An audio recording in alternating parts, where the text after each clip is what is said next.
Please go to Finnegans Wake Notes.net for a full explanation of the text, and please don't forget to hit the like button. Welcome to the summary of Chapter 4 of Finnegans Wake by James Joyce. Don't forget to hit the like button, subscribe, and leave a comment to support us. Also, please visit finneganswakenotes.net and .com for more details on the text. Okay, thank you for joining us. We are really diving deep today. This is Chapter 4, Book I of Finnegans Wake. And honestly, if you've ever felt intimidated by this book, well, this chapter is often seen as one of the big hurdles. It really is, but it's also crucial. So our mission here is to kind of give you a pathway through it. We're looking at the core stuff, HCCE's supposed death, his really strange burial, and then this potential resurrection, or maybe just Persistence. Yeah, persistence. Yeah. And it's all tangled up with this public scandal and a trial that is frankly designed to confuse. Absolutely. Think of this deep dive as a shortcut, maybe. We're trying to get at the heart of this chapter's mystery. Is HCE actually dead and buried? Or is he just dreaming all this? The text takes us through what looks like a funeral, but then he comes back. Or seems to. Right. And the structure Joyce gives us, even in its dream logic, has phases. We start with HCE's internal state, his agony, then the burial plans, then the setting the crime scene or battlefield, then this incredibly confusing court trial, and finally it wraps up with the defense, but it's not HCE defending himself, it's someone else, a feminine presence. It's a whole cycle. Fall, judgment, maybe redemption, maybe just repetition. Let's get into it. So we begin right inside HCE's head. He's suffering deeply. The text uses Latin, ex profundis malorum, out of the depths of evils. Yeah, and it's not just pain. It's clearly tied to guilt. He's having these agonizing silences, and his dreams aren't exactly pious. He remembers those Liliths unveiled which had undone him. Lilith. So right away, we're linking his fall to this primal female figure, temptation, maybe the original sin involving women. Exactly. It suggests his guilt is ancient archetypal. And look how he tries to deal with it. It's pretty cunning. He prays, right. But it's a really weird prayer. He hopes his enemy, his word wound, or this Nash of Jirahas character, he hopes that guy, through providential benevolence, turns into a truly criminal stratum. I mean, think about that. He's praying for his accuser to become the absolute worst kind of criminal. Yeah. Why? Good question. Why would he? The text links this to getting rid of decasualization. Now, decasualization is about making things clear-cut, removing ambiguity like in employment. Okay. So HCE wants to eliminate the moral ambiguity around his own actions. If he can define his enemy or any old hams, crib, crackin' yeggs, invoking biblical Finn as utterly, definitively evil. Then his own stuff doesn't look so bad by comparison. Precisely. He creates this absolute moral basement, this criminal stratum, so he's guaranteed not to be at the very bottom. It's a way to manage his own shame. Wow. That's... yeah, a darkly brilliant psychological move. Defining ultimate evil to make yourself feel relatively less evil. We all kind of do it, don't we? Compare ourselves to worse examples. True. Okay, so from that internal strategy, the chapter just jumps to these incredibly detailed, almost absurd physical preparations for his supposed death, around line 076.10. Yeah, the level of detail is nuts. A teak coffin, pew glass panel fitted, feet to the east, destined for a pro-tem grave. Pro-tem, provisional, temporary. Yeah, that's the first clue, right? This death isn't meant to stick. Totally. And the grave itself, it's not just a hole in the ground. It's in Moyelta, made the best loft-knee pattern. It's specific, rooted in Irish geography and craft. The location sounds almost picturesque. A fishy kettle carry with woods, a knoll, a troutbeck, but also where the erst-cursed Hun lies by the wrath of bog. History and myth all layered together. And then the description of the grave's architecture gets really wild. It's an underground heaven, or mole's paradise. Okay, sounds cozy enough for a grave. But also an inversion of a philophoros. Right, okay, untack that. Philophoros is a lighthouse, symbol of, guidance, maybe masculine power. Exactly. Yeah. A tall, guiding structure. So an inversion is something pointing down, buried. It symbolizes death, obviously, but maybe also contained energy, latent fertility. It's paradoxical. And the purpose is bizarre, too, to grow wheat and ginger up tourist trade. They're literally trying to commodify his scandal. Turning the cover-up into an attraction. And look how violently they build it. It was openly dammed and blasted with a hydramine TNT bombing posts. It's like they had to attack the earth itself to bury this thing properly. Suggests the sheer force needed to suppress the scandal. And the contractors, Messrs. T.A. Burkhead and L.O. Toolhalls, become invulnerably venerable. Heroes for burying the problem. So much effort for a temporary grave, lined with rock-proof bricks, even. And then the final send-off, the epitaph. Ah, yes, the fair-worded instance of false meaning etymology. It sums up the public's attitude perfectly. We have done ours, go help with you. Here, whip it, overgiven it, skidoo. Blunt, dismissive, we're done with you, get lost. Sounds final, doesn't it? It does, but the setup contradicts it. All the inhumationary bric-a-brac show coffins, wanting sheets, tear jars. Yeah, it's all stage dressing for a performance of death, not the real thing. It ensures HCE, this round-the-worlder Wandling's White, just exists in limbo. Left lulled between explosion and re-explosion. Caught between the scandal and its fallout, the thunderclap donner water, hunder thunder. Exactly. His burial isn't an ending. It's just setting the stage for the next act. He's too big, too persistent to just be buried and forgotten. And sure enough, he doesn't stay buried. The escape happens almost immediately. 078.07. He's bolted out. Yeah, burrowing in Gehenna like hell, but he pushes back up. And notice what comes with him. His stuff. Pots and pans and pokers and puns. His material reality, his language games, everything, bursting through the underwealth to the upper crust sidereal of utilitarios. It's not a clean resurrection. It's messy, like he's tunneling back to the surface. It's his fundamental stuff just refusing to stay down. And Joyce links this to Irish myth, doesn't he? Right. The idea that he might have been septiply buried as the murdered scene in Finntown because the earth kept rejecting the body. The earth itself, maybe the feminine principle, won't keep him. He's this irreducible unit that has to reemerge. And where does he reemerge? Right back into conflict. He's cited during an other spring offensive on the heights of Abraham. Big historical biblical resonances there. And look at the description. Putrefaction, dreyfused as ever, began to ramp. Dreyfused as ever. That's huge. It connects HCE's very local, maybe even personal disgrace to the massive historical injustice of the Dreyfus affair. Exactly. It universalizes his plight. This isn't just his scandal. It's the pattern of scapegoating, rumor, and injustice that repeats throughout history. And the setting is vast. These Celtiberian camps, New South Ireland versus Vedar Ulad, it's the north-south divide in Ireland writ large, fighting a purely defensive war. It's a grand stage for his reappearance. And in the middle of all this, HCE himself is seen. Masa Iwaka. In darkness. And doing something really strange. Secretly and by suckage, feeding on his own misplaced fat. Like a bird, the great crested grebe. What's that about? Self-cannibalism. Sort of, yeah. It's an image of survival by consuming the very thing that caused the problem. He's feeding on his own excess, his own shame, his own past. So the scandal that should destroy him actually becomes his fuel in isolation. That's one way to read it. He turns his own negative substance into sustenance. It's grotesque, but it shows incredible resilience. Okay, so from that abstract image, we get grounded again by a witness. Widow Kate Strong, the scavenger lady, often linked to finding the letter later on. Right, she gives testimony. And she places this epic battleground right back in Dublin, Phoenix Park. She describes it as a home-like cottage of elven stone that's surrounded by filth, festering rubbages, and beggars' bullets. The high and low mashed together again, and her description of the park site is super specific, referencing real places. Dangerfield circling Butcher's Wood. Yeah, invoking historical violence, assassination sites. And she describes the core incident, the original sin, in this incredibly dense, confusing phrase. Fireworker O in Flaherty engaged in a nutter of castle mallards and for Archer stuns Turk. It's almost impossible to untangle who did what to whom. Which is the point. The original transgression is shrouded in ambiguity and multiple identities, but the location itself is key. She says it's where race began, and also the last cradle of Hume, sweet Hume. Think about that. It's Eden, the place of the fall, the origin point. But it's also home sweet home, the place of domesticity, reconciliation, where the cycle has to restart. So the battlefield is both the beginning and the place we keep returning to face the same conflict. Exactly. The site of sin and the site of potential renewal, all in one spot. Phoenix Park contains the whole human drama. Okay, so from the big battle, we zoom into a much more specific, almost private encounter. Another version of the original conflict, maybe? Seems like it. It happens on this disilluted and a boot can cold spot. Really isolated, near where Luttrell sold out a place marked by betrayal. And the fighters. Their identities are deliberately blurred again. The attacker is a Kropotkin.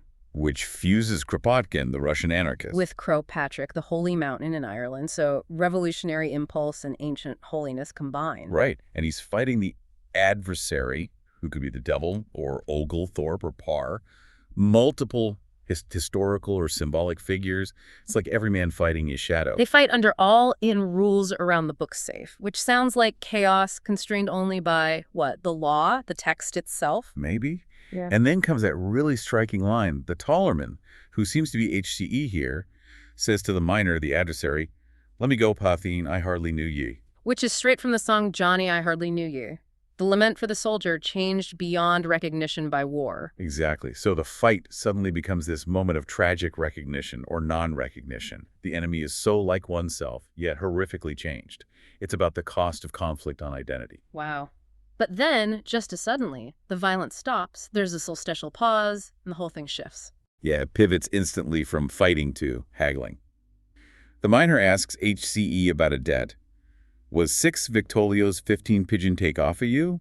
Last uni or Yuli? And a weapon, this wooden pistol, just falls from the attacker. The threat dissolves. Poof, gone.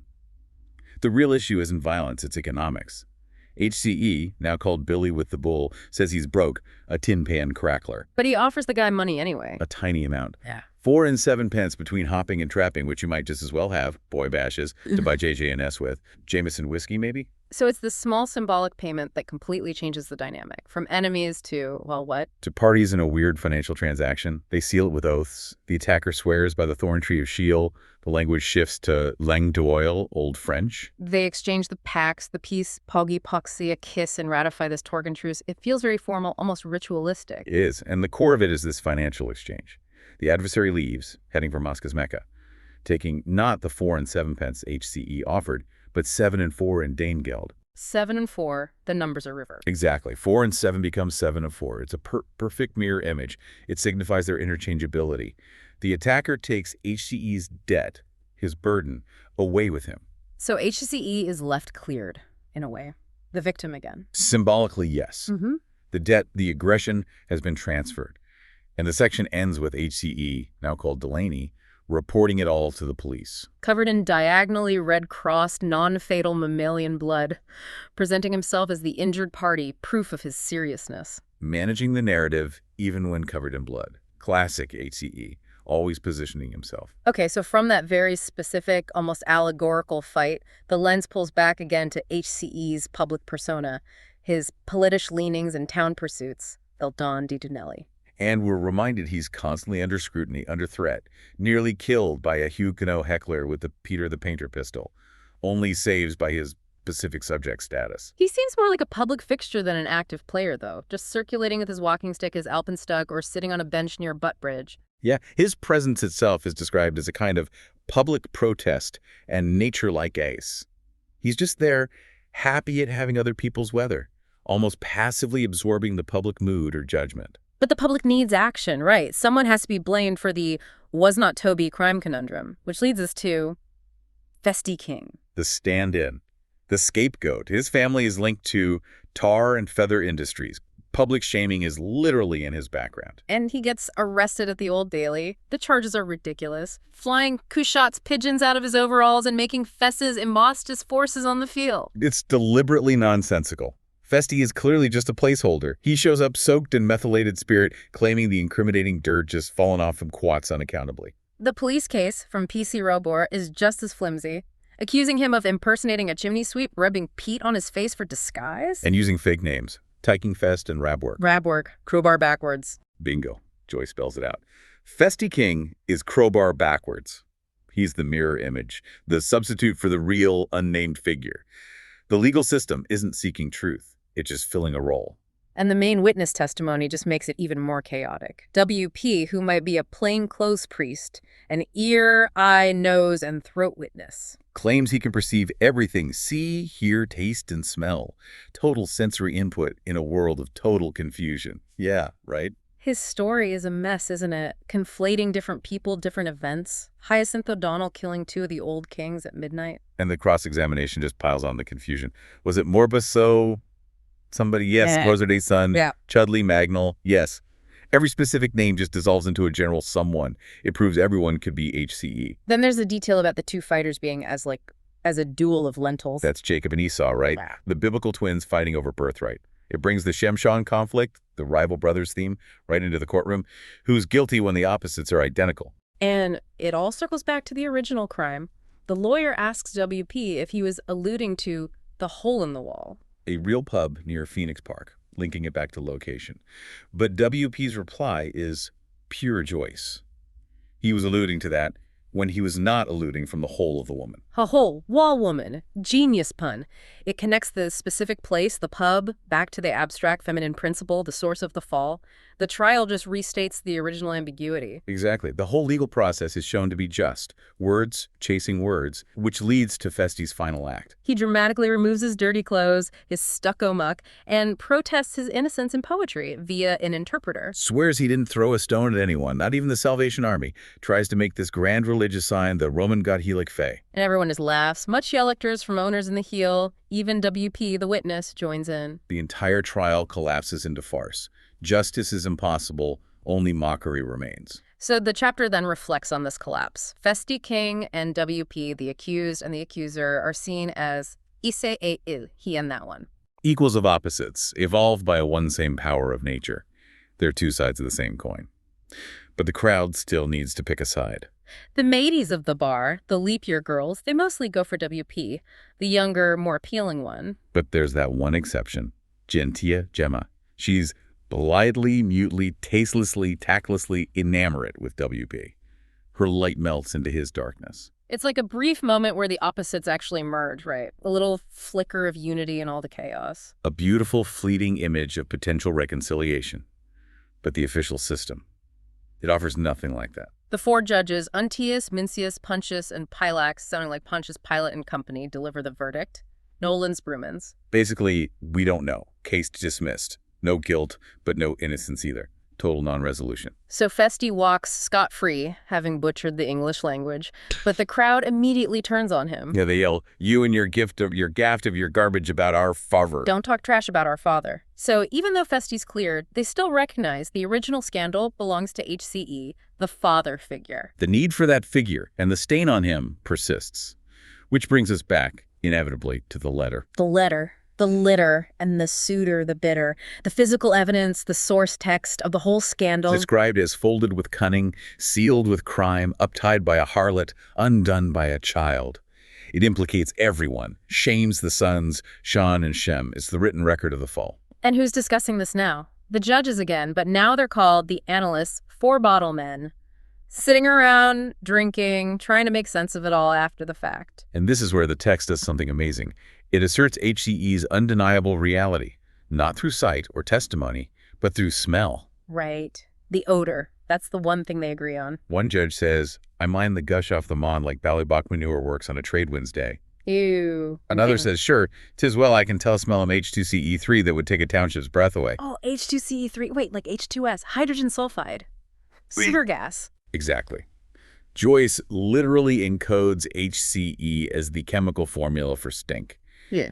He is the pervasive stench of scandal that everyone recognizes, even if they disagree on everything else. So the smell is the objective proof. The sensory evidence that cuts through all the contradictory stories. That seems to be the argument. The judges can't agree on the location, Lily Trilly, Law upon Hilly, or anything else, but they all remember the smell. The corruption is palpable, undeniable. It stinks, therefore he exists. Okay, heading towards the end of the chapter now, there's this interesting idea that false evidence, all these contradictory figments and rumors, can actually lead to the true truth. Yeah, like plotting points on a star chart. Even if the individual points are wrong or confusing, the overall pattern reveals the hidden body. The noise eventually confirms the signal. HCE is still being hunted like Reynard the Fox. Hiding, but sustained somehow raven-fed like Elijah, kept going by cinnamon syllaba. His preservative perseverance wins out over the attackers, the spoosokers. He just endures. Despite constant rumors of his death-suicide, melancholy demise, fleeing on a ship, the SS Finlandia, maybe reappearing in Asia. All these narratives try to contain or end him, but the text pushes back with a core statement. The war is in words, and the wood is the world. Okay, that sounds important. The war is in words, and the wood is the world. It feels like a key to the whole wake. All this conflict, the trial, the accusations, the gossip, it's linguistic. A war is in words. But the underlying reality, the physical world, the wood, persists. Language might fight itself, but the world HCE represents just is. And this persistence is then given this almost mathematical proof, the tesseract. Right before that, there's the simple sign of life. The morning after he supposedly died, smoke rises, juts stiff punctual from the seventh gable of his pub or tower. The lamps of maintenance are lit. Domestic life just carries on. Routine defeats rumor. Exactly. But then comes the big one. The text says only a pathetically few doubt the canonicity of his existence as a tesseract. A tesseract. Okay, that's the four-dimensional cube thing, right? Yeah. How does that apply to HCE? It's Joyce's way of saying HCE isn't just a character moving through linear time subject to death. A tesseract exists in 4 dimensions: length, width, depth, and time. So he exists across time, past, present, future, all at once. That's the implication. He's not just Tristerned initials on a page or a gravestone. He's a dimensional structure. His fall, his burial, his resurrection, they aren't sequential events in the past. There are simultaneous realities contained within his 4-dimensional existence. Meaning he can't not exist. His existence is a geometric certainty baked into the reality of the wake. Precisely. It's the ultimate refutation of his death. He's a constant. Wow. Okay. So if his existence is this undeniable 4-dimensional fact, who defends it against all the gossip and slander that's still flying around? Well, the dispersal women are gossiping, wondering if his windowhood is shut like theirs. But then the ultimate defender emerges. ALP, Anne Olivia Pluribil, his wife, the river. Described as one nearer him, dearer than all, first warming creature of his early morn, bondwoman of the man of the house, the one who shuddered him after his fall and waked him without sparing. She's the protector. And her appearance is magnificent, right? She stood forth, burn the Gorgony old Dan world, wearing her rainbow humors, all the colors, the flow of the river, dragging the whole landscape with her. It's this huge elemental manifestation. She's there to crush the slander's head. Pure protective power. She even invokes a curse. The bane of Tut is on his mound, like protecting Tutankhamun's tomb. Don't disturb him. Her defense isn't logic, it's myth, it's elemental force. Exactly. The chapter closes with her voice, or perhaps the collective voice she represents, in that final, beautiful, melancholic song. Can you read a bit of that? It's so evocative. Sure. It ends. Nomad may roam with Nabuk, but let Naaman laugh at Jordan.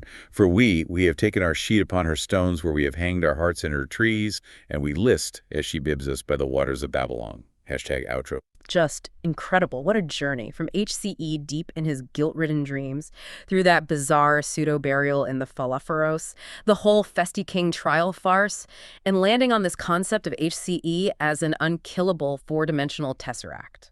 Yeah, and ultimately, I think the chapter argues that nailing down the specifics of HCE's crime or the exact meaning of the letter isn't the point. What matters is the cycle itself, the fall, the endless rumors and judgments, the attempts to pin blame, and finally the enduring protective presence of ALP, the river of life and language. That phrase sums it up. The war is in words and the wood is the world. The conflict is in language, but reality persists. Right. Language creates the chaos, but ALP, the flow of life, carries it all forward. Which leaves us with that final image from her song, listening by the waters of Babylon. It feels like that's us, you know? Like the exiles in Babylon, surrounded by this confusion of tongues, of histories, trying to make sense of it all, but finding some kind of meaning, maybe solace in the river, in ALP, who contains all the stories. So the final thought for you, our listeners, might be, what does it really mean to look for simple coherence, for a single truth? When a text like Finnegans Wake insists that multiplicity, contradiction, chaos, the very nature of the tesseract might be the fundamental reality we have to navigate. Deep stuff. Definitely something to chew on.